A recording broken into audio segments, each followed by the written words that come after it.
यक ज़माना सोहबते बाओलिया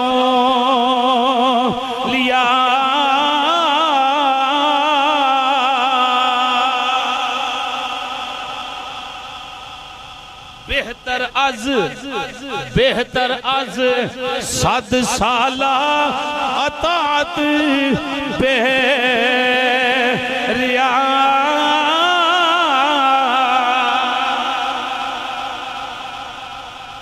मौलवी नहीं बनता जिन्ना चिर शेख सादी दी किताबां ना पढ़ ले।